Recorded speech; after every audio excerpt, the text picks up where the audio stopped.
I do this channel because I'm just a dude that digs mythology, right? And my you know my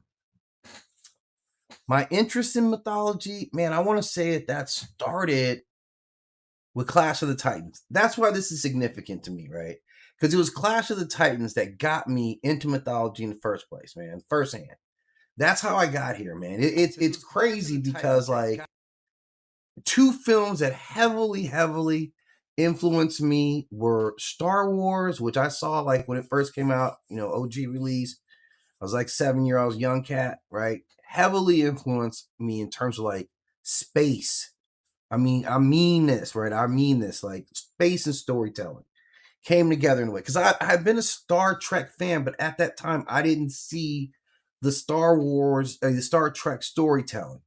But long story short, like then, Clash of the Titans, and bam, here we go again, man. And the reason we're here is because I'm going to talk about this flick, the Odyssey, right? And this is the Odyssey, and the Odyssey literally, not even like for play, is one of the best stories almost in any mythology. Like, period. Just in its structure, like what they give you in the story, right?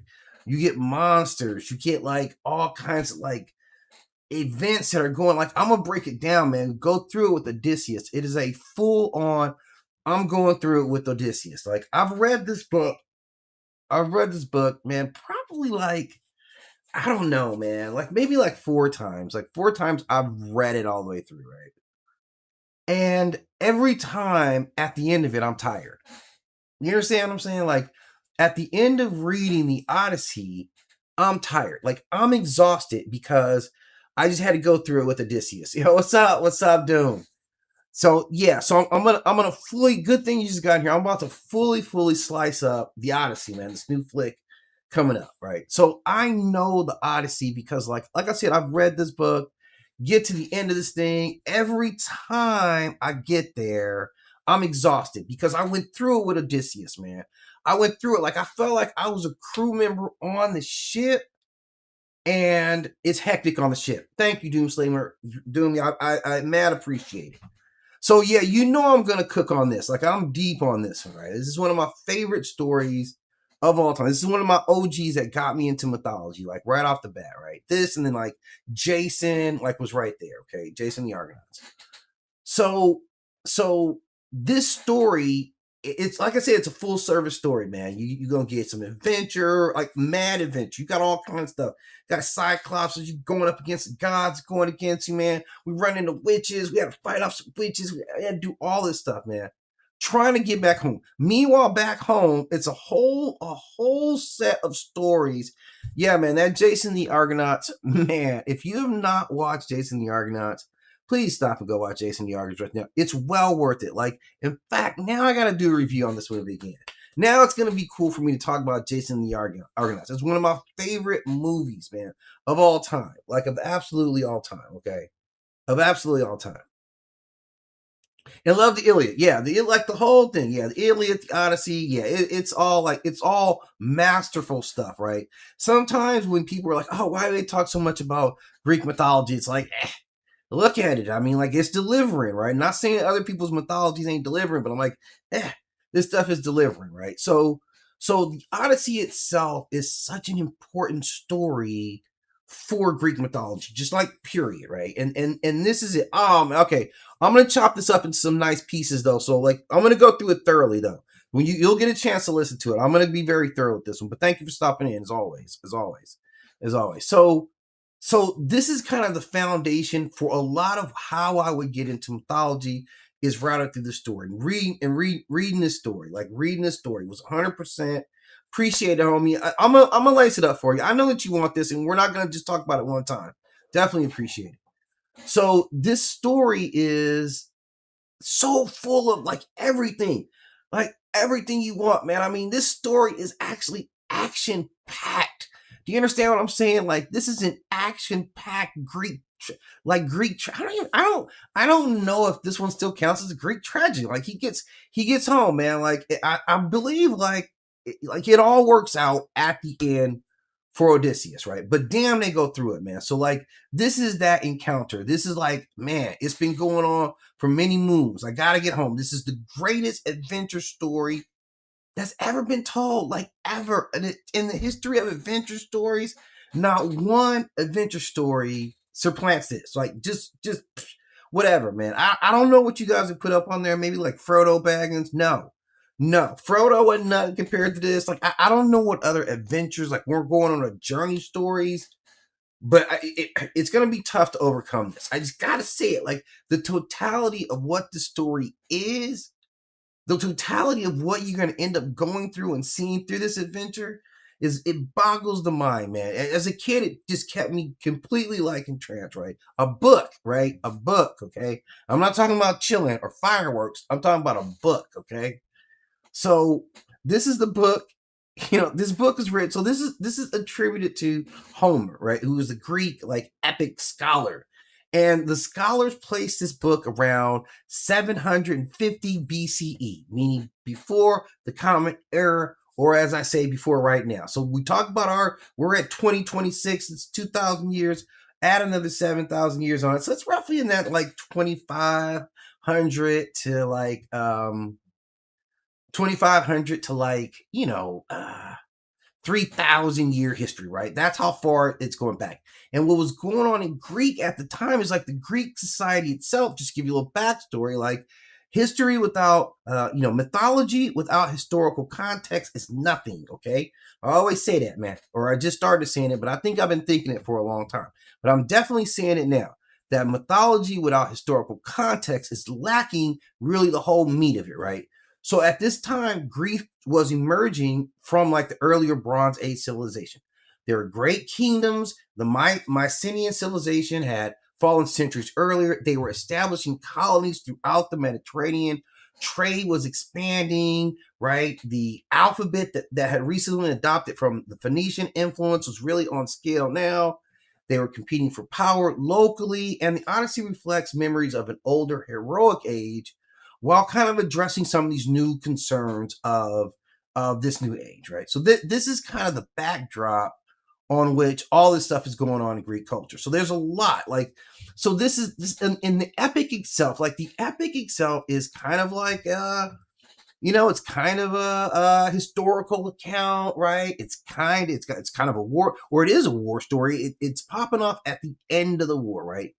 So you can imagine, like, you would think, like, okay, at the end of Frodo, this is like at the end of Lord of the Rings, and then Frodo was on his way home, and that became a whole separate mission too. Like, that became just as hard as going to Mordor in the first place, or even harder, right? Like, in a lot of ways, like, I don't see how any of Odysseus, just like, spoiler alert, I don't see how any of his homies make it through, right? Like, I'm just gonna say that. But it's a great story because this is a story about survival. This is a war story. So you're coming out of like war. So you get, the whole theme of like loss and regret and grief, all that stuff coming out of it. It's also a family story because at the heart of it, it's about Odysseus and Penelope and Telemachus. I think that's his son's name. And this longing for being home. And then there's questions about the whole political scenery and how everybody moves. So you have questions about kingship itself, about loyalty, about what justice is, responsibilities of power. You have this journey across the unknown world, beyond the known world.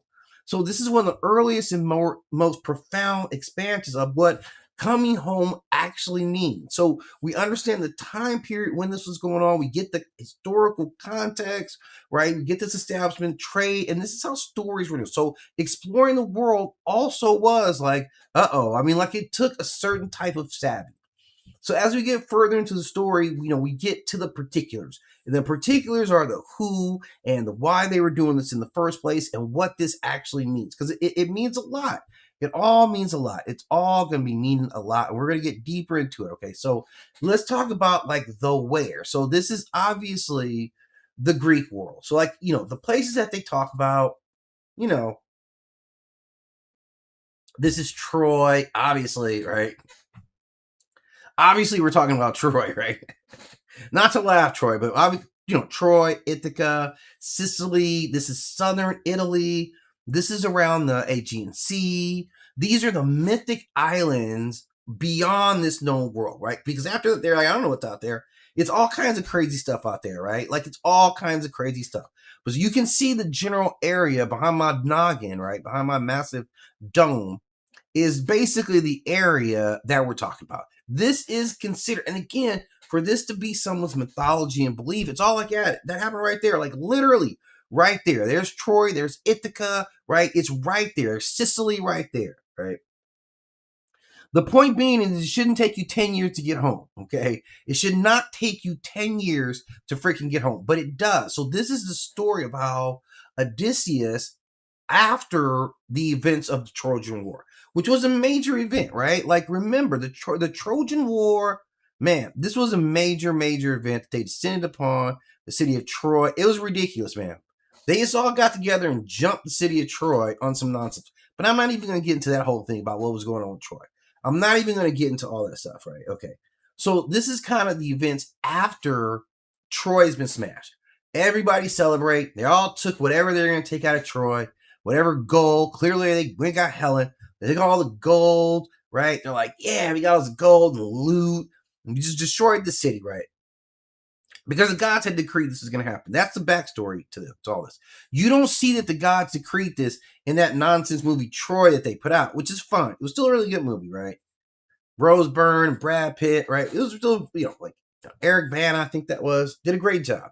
But they took all the gods and mythology out of that story just to tell the story of just like, yeah, whatever, right? And that fundamentally changes what the story was. You can't take the mythology out of the story. Who would greenlight that? Who would greenlight telling the city of Troy without the interaction of the gods? Like, first of all, this was all God's fault. They did this. They set this whole thing up. Like they were like, you know what? I wasn't in the meeting, but I kind of heard somebody. I know somebody that worked down there, and they told me that they were like, you know what? I am sick of Troy.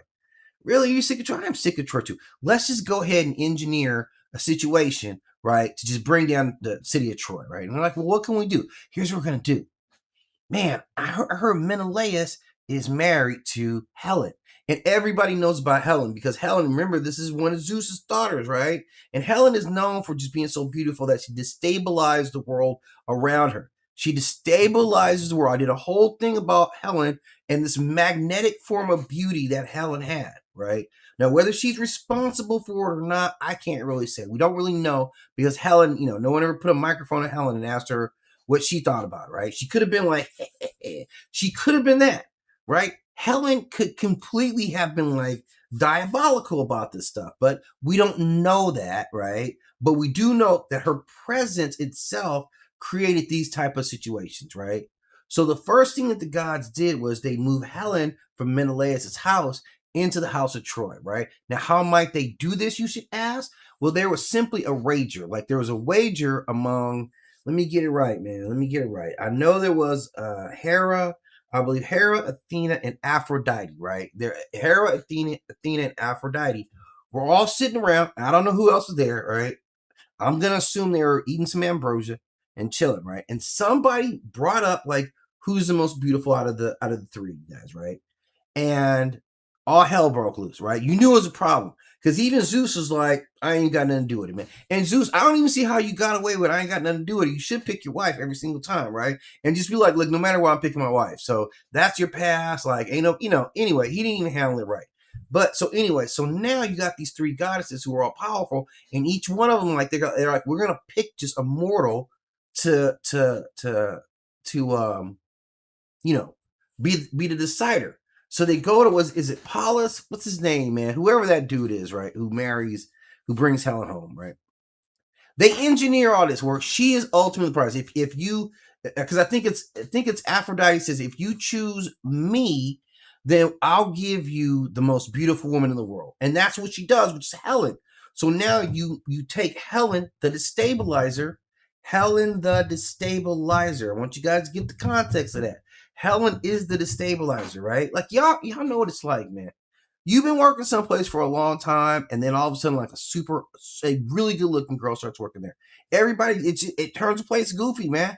We know this already. So that's what Helen was at on like God level, man.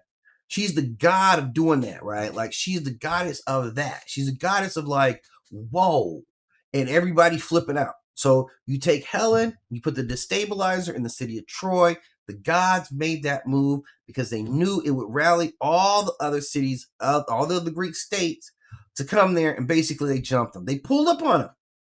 They pulled up on them, right? That's 100% what happened. It was an old fashioned pulling up, or even the first fashion pulling up. So this launches, of course, a lot of great stories from this Greek, this Greek tale, and everybody goes home after this, except for Odysseus, right? Not because he's not smart, but he spent 10 years floating around, just going all over the place, right? Fighting against monsters, scrapping with some gods every now and then, dealing with temptations, natural disasters. Meanwhile, his wife is at home in Ithaca, and she getting mad pressure by everyone's like, look, your man is dead, girl. Look, your man is dead. And this is where we start talking about Greek politics. This is where it talks about Greek politics, Greek hospitality, like your house being besieged, how they were literally waging war on her by existing in her house and consuming all their resources, saying basically, if you don't pick one of us, we're just going to run your house into nothing. This was a very political move. Okay. And this was the politics of warfare, because remember, all these Greeks who all got together say, okay, who wants to go jump Troy? Right? Odysseus said that. You did say, yeah, let's go down there and jump Troy. Let's go beat the shit out of him. And you got in your ship, and you were even crucial to it going down. So I don't know if I can really feel sympathy for you and what happened to your kingdom, because maybe if you hadn't gone over there to destroy their kingdom, you wouldn't have been having this problems. And you wouldn't, because you'd been at home. It wouldn't have been all these suitors at your house. You wouldn't have been gone for 10 years because your ass would have been at home, right? Just think about that. I don't know if that's cosmic fate. I don't know if I need to, thou hadst seen the fate. I could have told you this, right? I could have told you this, right? Don't leave your treasures when in a glass house. LL Cool J told you that. Okay? Don't leave your treasures when it's in a glass house. All right? So at any rate, he leaves this. I mean, like, man, like Penelope, don't get it twisted. So Penelope's at home, and now she's dealing with. So you have all these things where for Odysseus, this is a homecoming. This is supposed to be a homecoming story for him and all of his men. But what does it mean to come home from war? This is like the smart guy's storytelling here is, what does it mean ultimately to come home from war? Because he's coming back as a different person to a different place, to a fundamentally different place. This is what Odysseus is coming back to. Odysseus is going to have identity issues himself because he constantly disguises himself. As he goes through this entire tale, I mean, he's got to pull out like 3 or 4 different disguises, dude. Like, that's who Odysseus is. He's always lying about who he is, right? And sometimes it puts into questions like, does anyone really know him? And can he even like reveal himself safely? Like, that's the point. He has to be in hiding because of the stuff, it is what it is, right? So identity becomes very fluid as he's progressing through this. Then this is ultimately a story that you'll hear a lot of tales about, just the idea of intelligence versus strength. This is what Odysseus really represents, which is why, despite the fact that, yeah, this is all your fault, and again, I'm going to keep saying that, the whole thing, this entire thing is your fault. All this could have been avoided if you just stayed your ass at home. But we're not going to get into that, although I'm going to keep bringing it up throughout this, okay? But this is a story about using strategy, using deception, planning, adaptability, right? So he's very different than other heroes like Achilles or even Jason. He wins in different ways. Like he is showing, for the Greek culture, their admiration for intellect, right? Problem solving. His greatest weapon was his mind, and using his mind, he could survive any situation. I mean, like just insane stuff that he overcomes. And a lot of this, once we get into the monsters, which we will get into the monsters, because they're monsters, right? That's why I'm even here. Okay, I'm here because of the monsters. To be perfectly honest, if there weren't monsters in this, we wouldn't be talking about this. I'll tell you that much. I definitely wouldn't have done any research about it. Okay, I'm not doing a book report on something without monsters in it. But there is monsters.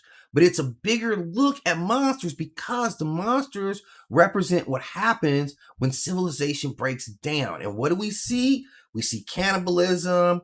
We see just straight up just lawlessness. You see isolation. You see excess, like just doing things all wild. You see forgetfulness. And this is what it is. Like Odysseus, like this struggle is how we keep civilizations together. So yeah, all this stuff is going on in this book all at the same time, right? All this stuff is there. But the good thing about it is you can just focus on the action parts, and the other stuff is just like whatever. It's background noise. It's happening. It's still happening. You may learn something from it. You don't even have to worry about that. There's enough monsters to get you all the way through this thing without even focusing on any of that stuff about politics, identity and any of that nonsense. You don't even have to pay attention to that. I'm simply talking because look, what better thing do I have to do, right? I'm going to talk about it.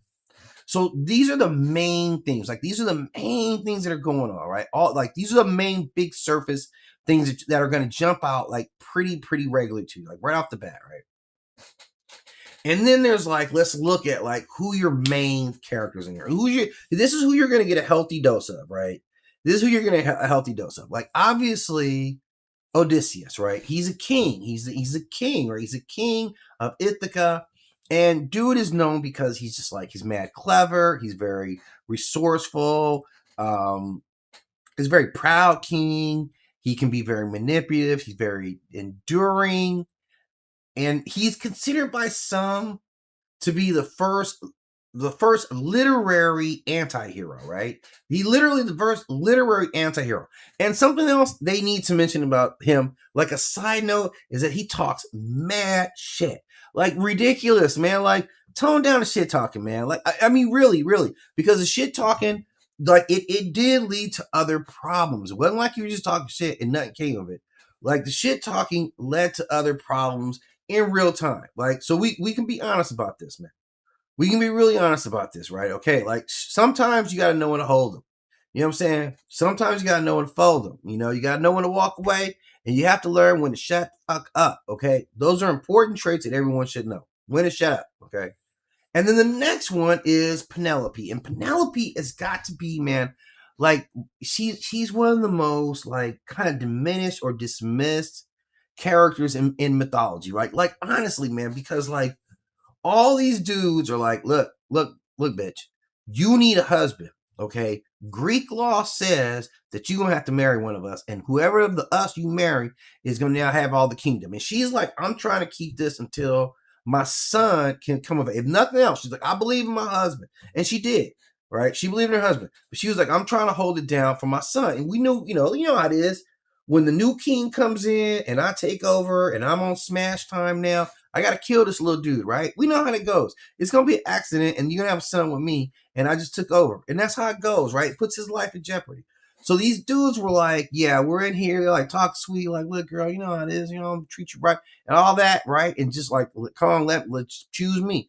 And they just eating all the food, man. And this is, like I said, this is a story like the layers of like, Greek culture or understanding like how it's going down in Greek culture. Because Greek people, you got to make me understand this part right here. Because I get how it was being leveraged against her, but Jesus Christ, how? How did that happen? Like, why was this the rule? She had to endure this, right? Again, Greek culture will have to speak on that. I'm sure you guys can completely educate me in a while, but this is what she was dealing with, like in real time. Every night, she was like, I'm gonna knit this. Like, she was knitting or crocheting something that once she got this week, it was a funeral shroud, yeah. So because they're like, yeah, he dead, okay, that's what they're saying. He's been gone, he dead, he ain't coming back. It's over, just forget about it. So she's like, okay, since I'm in mourning now, tradition says that I have to knit this funeral shroud, right? And once I get this funeral shroud completely done, then I'll be ready to marry somebody. And she just kept like doing it. So they're watching her all day. She's doing it all day. And then at night, she's going back and unballing all this shit. So they have to start all over again. They don't know this. But they're like, look, I'm getting tired of this shit. This is where all these dudes are like, all these Greek lords, like, I'm getting tired of this shit. And they're all talking together. They're all like, look, she's going to have to choose one of us. We're cutting down on trees. We're eating up all her cattle. We're slaughtering cattle every day, whatever. Like, she better choose someone or it's going to be in ruin. And they're all conspiring against her. So she has to move like right? She's sugar red it, man. She's moving. She's kind of just, using her wit to keep these powerful men kind of engaged, right? Keep them at bay with her intelligence, right? She doesn't use force. She doesn't have the military because who left with a bunch of the soldiers? I'm going to sit here and figure out if anyone knows who left Ithaca and took all the soldiers with them. Why don't we have any soldiers? Man, it would be nice to have soldiers right now. Don't you guys all wish we had? Remember we used to have soldiers? Okay, you understand what I'm talking about? You understand what I'm talking about, Odysseus? Right? Again, yeah, you're the smart guy. I'm simply saying, like, leaving your home with no soldiers is a bad move. Not a good look, right? And you see what happened. She didn't have the force to get these fools up off the block, right? She had to endure this, right? And then, of course, there's his son, right? And his son is like, man, I'm coming up, man. I'm finally, yeah, it's going to be my kingdom. And you see all these dudes, you know how it is. Stepdads start coming around. You guys know what it's like, man. Stepdad's coming around. You're like, that ain't my daddy, right? We know how it goes, right? That ain't my daddy. He's like, yeah, I ain't your daddy. You know that conversation? Yeah, I ain't your daddy. All right. Just so you understand that I ain't your daddy. Okay. This is my shit now. And this is basically what they were doing to him. Like he was getting threatened, and he's like, I ain't having it. For all that would be said about this young man, he was strongly, I ain't having it, right? You're not punking me in my own house. Like he was like, I'm not having it, right? So this dude was like, young dude, he's standing up for himself, right? And then of course there's Athena, right? And Athena is the goddess who favors Odysseus. And totally makes sense because he's a very cerebral guy, right? He's all about using his gray matter. And of course, Athena's gonna worship that. Like, not worship that. She appreciates that, right? That's one of the divinities she represents. So he's in line with the type of thinker that Athena would reward. So she repeatedly intervenes for him. This is a good thing, right? This is a good thing, okay? We got some issues we need to talk about though, okay? If I'm gonna be fair to you, Odysseus, it's good that Athena is on our side, okay? But we have this Poseidon problem. And here's the thing. He hates you, man. Like, what? Yeah, Poseidon told me, man. Like, I was at a party with Poseidon last week, and he was like, I hate that fucker so much. And I'm like, why you hate Odysseus? This is what I'm saying. I'm like, why you hate Odysseus, right? Like, what's wrong with Odysseus? He's like, man, he killed my son, man. He killed my son, Cyclops, man. He killed my son. And that's why he hates you. And he's going to try to get your ass every single chance that he gets. And here's the problem. I don't know if you noticed, but he's the Lord of the Sea. And you're on a boat. And you're on the sea. And I'm just telling you, man, if you make it in 10 years, you're lucky. If the fact that you get back, give a damn it took you a decade to make like a 3-week trip. Forget that part, right? Forget it took you 10 years to take like a 2-week trip. If it was, they got all packed up and went over there, right? So it wasn't that far. So we're going on 10 years, right? So I'd be like, look, girl, he dead, okay? Like, or he ain't coming back. He hooked up with Cersei over there, and look, for a lot of people, that would have been it. Like, there is no, I'm leaving Cersei. You realize that, even being a king, a lot of people are like, I ain't leaving Cersei. I am not leaving Cersei, right? Okay. So this is what everybody's doing. Like Poseidon, you got Athena, so you got like the two mega powers, right? This is like Mega Streisand versus Mecha Streisand. This is like the two top Godzilla models of all time going ahead of each other. And they've been after it before, man. These two have had beef before, right? Do these two names, many of these two names from another mythology of like Medusa, the Gorgon, like these two have had to bump heads before. There's already a little bit of tension there, right? And now he's like, I hate Odysseus. And she's like, Odysseus is under my protection. And this totally makes sense. He represents this chaotic force of the sea. She represents wisdom, right? Wisdom and planning. And this is what Odysseus is, man. He's a thinker, right? So he comes out the box and he's ready to do it, right? But like I said, Odysseus, you're talking too much trash, and it's gonna come back and get you sometime. It often does, right? So we get our major characters, right? And then, like I said to you guys, as I once had said, and I will say often again, is why are we here if there's not monsters? Because there's all kinds of monsters in this, right? Like you get a lot of stories, and some of the stuff, like they kind of redo this stuff in Percy Jackson, right? Like, yeah, they do in that. I can't remember which Percy Jackson.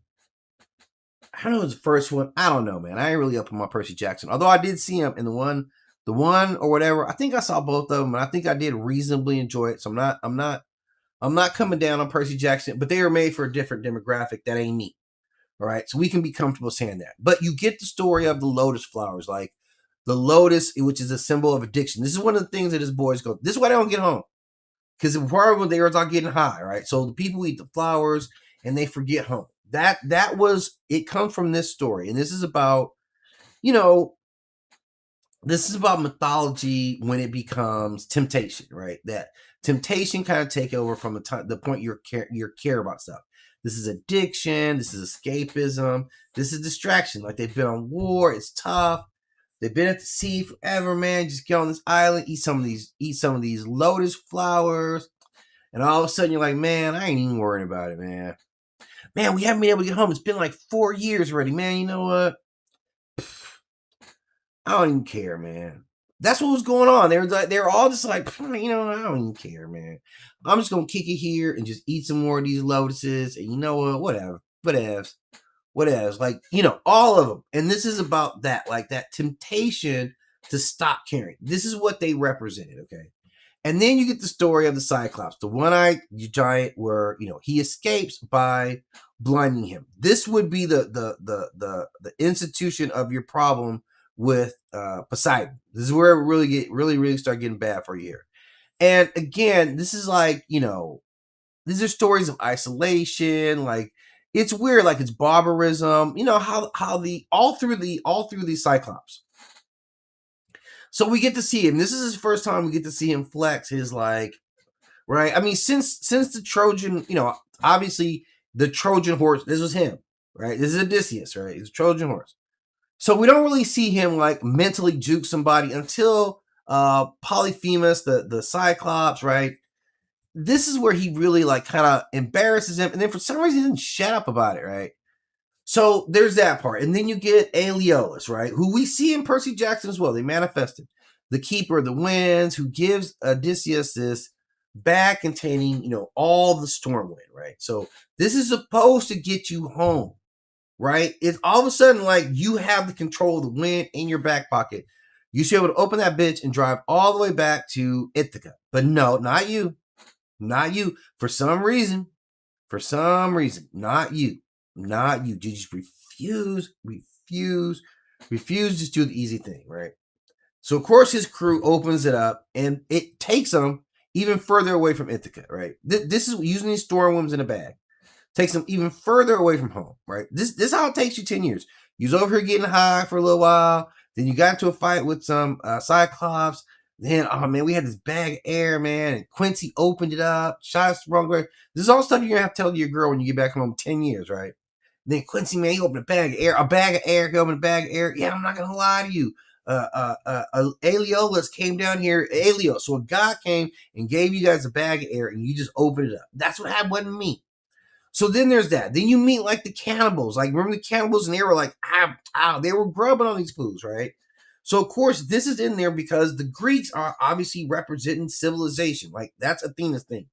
This is a big part of who Athena is the spreading of civilization. So this story about the cannibal giants fits right in there, right? Because they nearly destroy Odysseus' fleet. That's why nobody gets home. This is the worst job ever. We couldn't even enjoy the booty that we stole from Troy. Like, what? I mean, damn. I went there to steal some gold.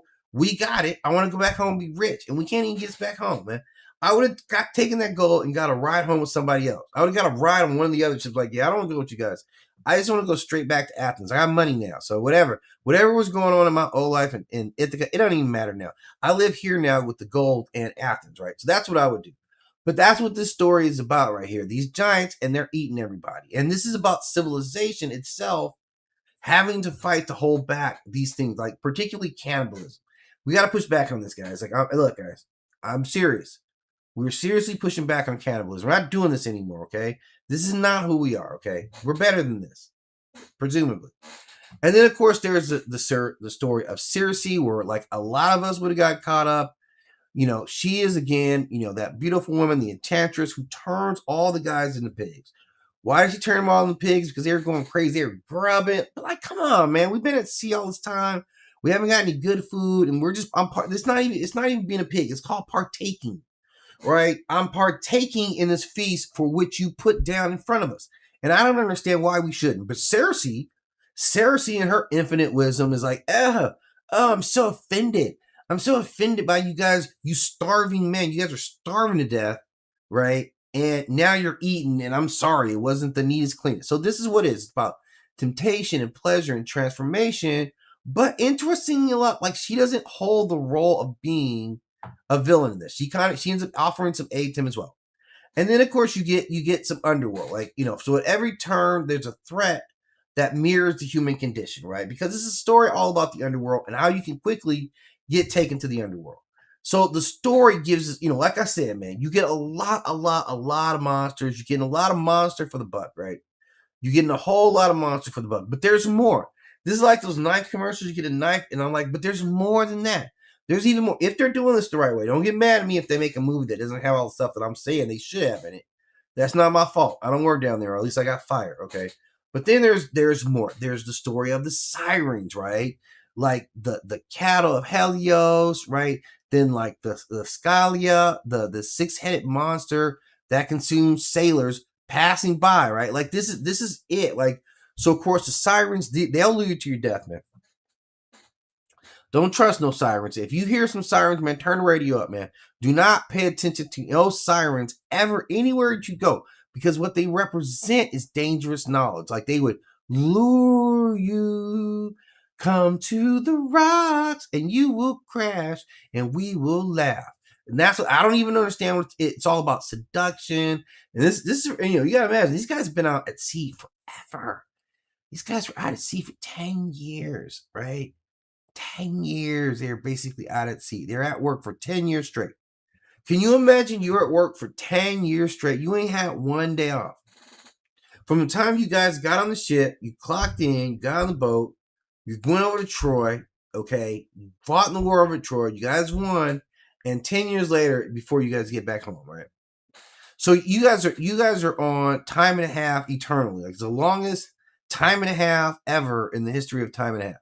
So you get all this extra stuff, right? You get these, the massive whirlpool, which is natural disasters. You get the sacred cows that belong to the sun god. And here's the thing. Again, a lot of this is your fault for all you guys. All you guys contributed in this. They said, do not eat those damn cows. Again, look, guys. I need you guys to chill out, okay? Look, no, listen. Craig, Dante, chill out, okay? Chill out in the back. Look, it's important, guys. I'm trying to get us up out of here, trying to get us home. Okay, whatever you do, don't eat these cows, okay? Don't eat these cows. Everybody understand don't eat these cows? Everybody, I'm talking to you. Okay, all right. Why did cows get eaten up as soon as he left, right? Why did the cows get eaten up as soon as he left? Because these are cows of the god. This is all about your failure to have restraint. So there's a lot of symbols that are going on this, right? The Scalia is about, unavoidable losses. Sometimes you're just going to take L. The sirens are about seduction and temptation. This is one of the most enduring components of mythology, right? These stories here, right? We're deep down mythology occurs. It's going down in these pages here. So this is kind of setting up, like you'll learn a lot about, a lot more of the gods. You'll learn a lot about all these amazing creatures, all out of this book, the Odyssey. So with the new flick coming out, that's why I want to talk about this, because obviously algorithmically it's there, right? So this is my time to shine, right? Talk about some stuff I already know a little bit about, right? Keep it simple, right? So this is my breakdown. Hope you guys enjoy it. Let me know if you have any questions or comments. But as always, I just ask you guys to hit that like and subscribe, share with your friends, come and check out Mythology with me, and let's share it. Let's have some fun. So I'm ending for TikTok. Thank you as always, TikTok audience.